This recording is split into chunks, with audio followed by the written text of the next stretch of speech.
नमस्कार। मैं राजकुमार मिश्रा आरटीआई कार्यकर्ता हूं। आइए आज फिर से बात करते हैं भारतीय कानून में कमियों की। आज का विषय है टैक्स अर्थात कर हम क्यों दें। देखिए, प्रत्येक देश या राज्य को सुव्यवस्थित रूप से चलाने के लिए कुछ धन की आवश्यकता होती है। यह धन राज्य या केंद्र अपने नागरिकों से वसूलता है। ये टैक्स की परंपरा मनुष्यों के सभ्यता के आरंभ से किसी न किसी रूप में चली आ रही है। आदिकाल के शासक अपने नागरिकों से टैक्स लेते थे और अपने ऐशो आराम सुख सुविधाओं पर उस टैक्स की राशि को खर्च करते थे। सीमाओं की रक्षा पर खर्च करते थे और बहुत मामूली से धन से नागरिकों की सहायता और रक्षा करते थे। इसके बाद मुगल आए। मुगल भी अपने नागरिकों से टैक्स लेते थे और उस टैक्स की राशि को अपने ऊपर खर्च करते थे। मनुष्य आम नागरिकों पर अत्याचार करते थे और बहुत थोड़े से पैसों से धन से नागरिकों की सहायता करते थे। इसके बाद अंग्रेज आए। अंग्रेज विदेशी थे और विदेशी होने के नाते वो टैक्स वसूल कर हमारे देश से अपने देश ले गए, विदेश ले गए और विदेश पर अपने हिसाब से उसको खर्च करते रहे।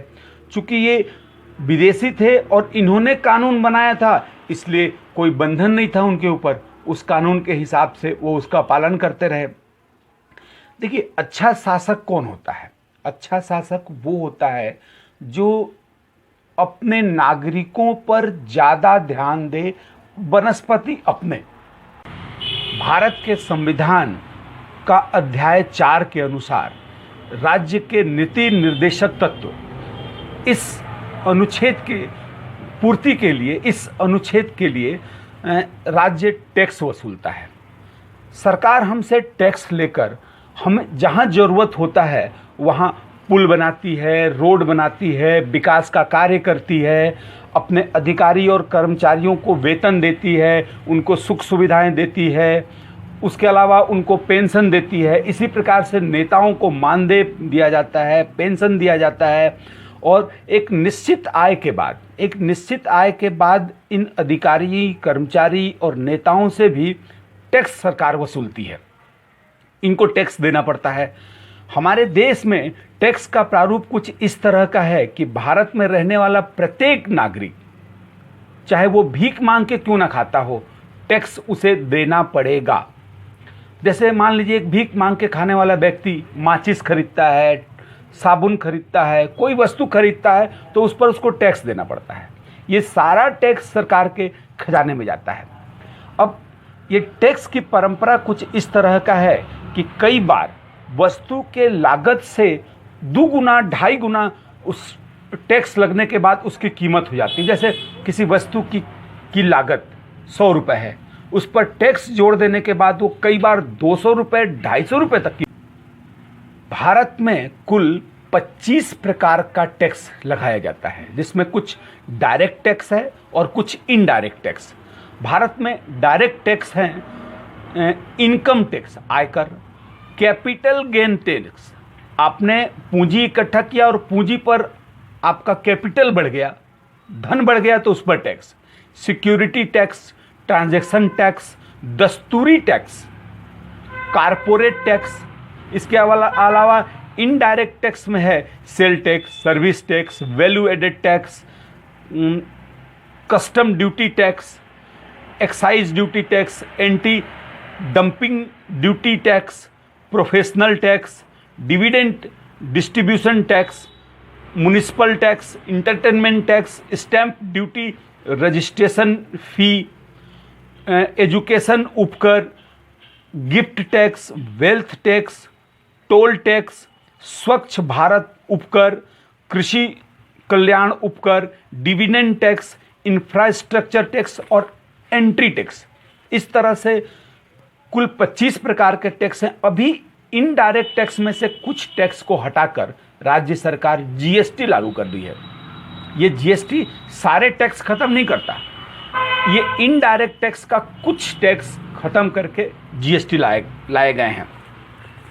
अब प्रकृति ने सभी जीवों के लिए कुछ अनमोल चीज़ें निःशुल्क दिया है, जैसे हवा, प्रकाश, पानी।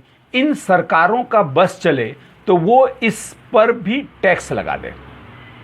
जैसे अंग्रेज, आपको पता है कि अंग्रेज़ों को जब पता चला कि भारतीयों के खाने में एक महत्वपूर्ण चीज़ नमक आवश्यक है, तो उन्होंने नमक पर कर लगा दिया था। इस कर को महात्मा गांधी जी ने दांडी यात्रा कर ये नमक का कानून तोड़ा था। अब इस टैक्स को एक उदाहरण से समझते हैं। मान लीजिए एक पिता है, उनके 5 बेटे हैं। पांचों बेटे अपने आय का कुछ हिस्सा परिवार और घर चलाने के लिए अपने पिता को देते हैं। पिता इन पैसों से घर ठीक से ना चलाए, लेकिन अपने ऐशो आराम पर खर्च करे, अपनी सुख सुविधाओं पर खर्च करे, और इस पैसे को वो स्विस बैंक में जमा करने लगे।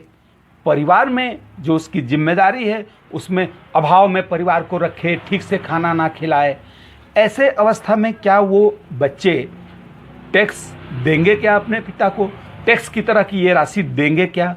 क्या बच्चे पूछेंगे नहीं अपने पिता से कि आप इन पैसों को ऐसा घर क्यों चला रहे हैं, ऐसा कहाँ जाता है ये पैसा? अगर पिता इसमें कहे कि यदि तुम लोग मुझे पैसा नहीं दोगे तो मैं कानून बना देता हूँ, तुम जेल जाओ। ठीक इस पिता की ही तरह सरकार भी हमसे टैक्स लेती है।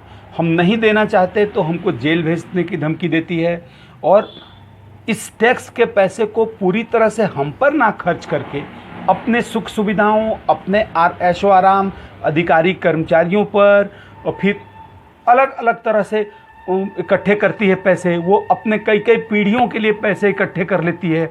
ऐसे नेता, ऐसे अधिकारी इसके लिए जिम्मेदार ठहराए जाने चाहिए। और ऐसे हालात में हम टैक्स क्यों दें जब हमारे टैक्स का पैसा हम ही पर खर्च नहीं करते, आप अपने ऊपर खर्च करते हैं। हम विचार कीजिए, ऐसे में हम टैक्स क्यों दें?